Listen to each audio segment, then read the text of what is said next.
Kumain.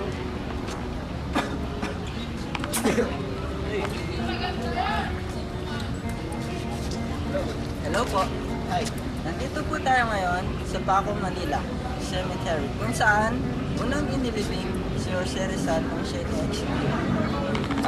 Si Rizal ay namatay noong December 30, 1896. Siya ay 35 years old nang mamatay via firing squad. Kung ating mapapansin, ay ang nakalagay sa kanyang lapida ay RPJ, kabaligtaran ng JPR. Dahil kung una siyang dinala dyan, ay hindi pa sure kung si Jose Rizal ang inilibing dyan. Tapos, pagkatapos ng 4 na taon, ay inilipat siya sa Luneta. Looks nice.